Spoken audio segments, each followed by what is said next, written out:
নমস্কাৰ মই মৌচুমীয়ে মোৰ অন্য এটা ভিডিঅ'লৈ আপোনালোক সকলোকে স্বাগতম জনাইছোঁ। আজি মই আপোনালোকৰ বাবে এটা পিঠাগুড়িৰ ৰেচিপি লৈ আহিছোঁ যিটো শুকুতা তিতাৰ লগত বনাই। মই এতিয়া মোৰ ঘৰত যিহেতু শুকুতা তিতা নাই গতিকে সেইটো পাবলৈও সব সময়তে দিগদাৰ, গতিকে মই মহানিমৰ পৰাই বনাবলৈ চেষ্টা কৰিছোঁ। আহকচোন চাওঁ কিদৰে বনাব পাৰি। এয়া এখন মই কেৰাহীত উঠাই লৈছোঁ। এতিয়া মই পানী দিছোঁ। পিঠাগুড়ি যিহেতু মই এপোৱা চাউলৰ লৈছিলোঁ, এতিয়া পিঠাগুড়িতকৈ পানীখিনি অলপ বেছি দিব লাগিব যাতে পিঠাগুড়িখিনি ভালদৰে সিজি যায়।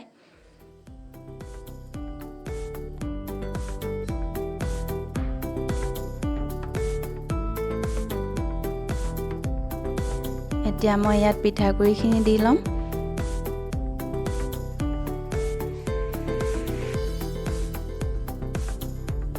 ভালদৰে লৰাই দিব লাগিব যাতে পিঠাগুড়িখিনি গোটা হৈ নাথাকে।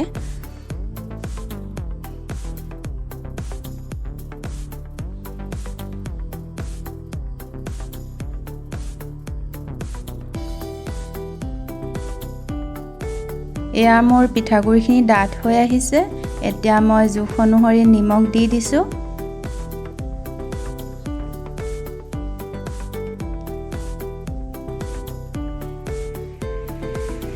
এতিয়া মই নিম তিতাখিনি দি যাম। মই এয়া 4 চামুচৰ জোখত লৈছিলোঁ, আপোনালোকে নিজৰ জোখ অনুসৰি তিতাখিনি দিব পাৰে।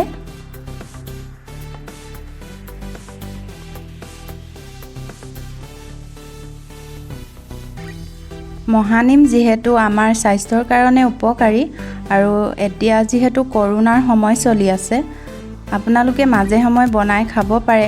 খাবলৈ বহুত টেষ্টিও হয়।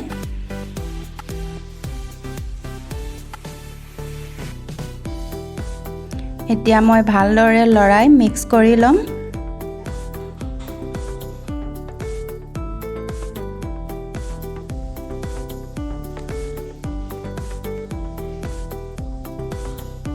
এয়া ভালদৰে মিক্স হৈ গ'ল। এতিয়া মই গেছৰ জুইটো কমাই লৈছোঁ।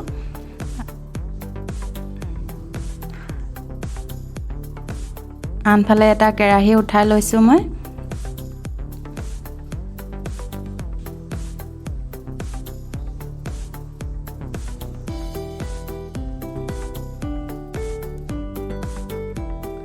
কেৰাহীটো গৰম হোৱাৰ লগে লগে মই মিঠাতেল দি দিছোঁ।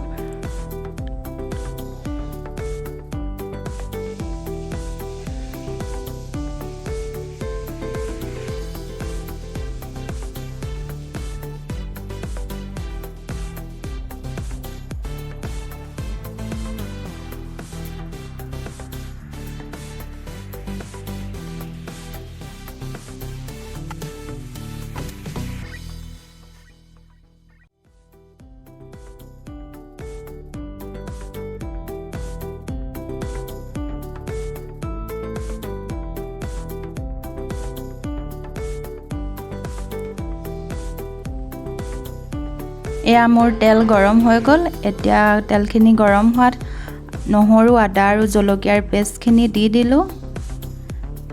ইয়াৰ কেঁচা গোন্ধটো আঁতৰালৈকে ভাজি ল'ব লাগিব।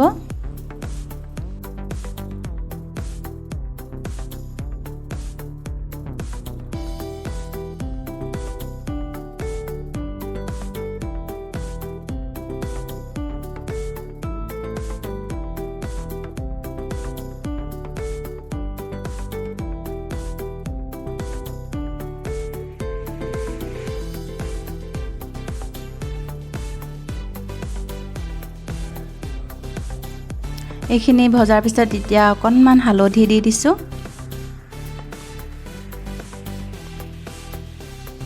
এতিয়া ভালদৰে লৰাই লৈছোঁ।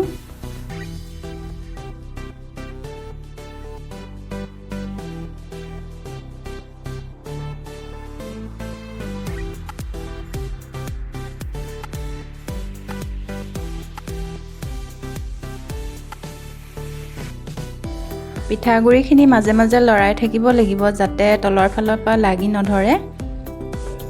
এয়া ভজা হৈ গৈছে।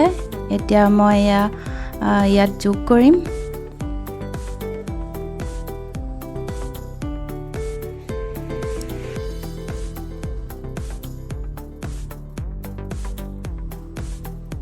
এইখিনি দিয়া মোৰ হৈ গ'ল। এতিয়া ভালদৰে মিক্স কৰি ল'ব লাগিব।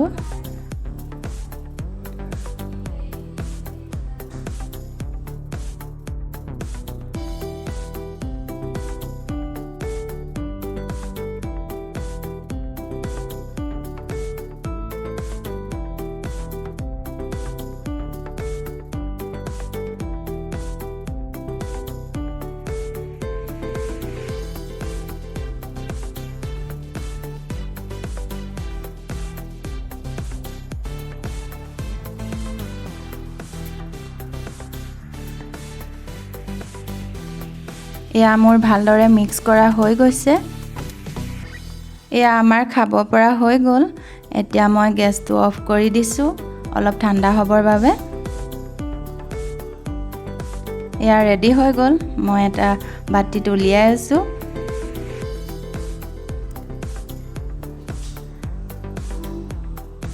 আপোনালোকে এনেদৰেও নিম তিতা খাই চাবচোন, খুব টেষ্টি হয়, এটা জলপানৰ নিচিনাও হয়।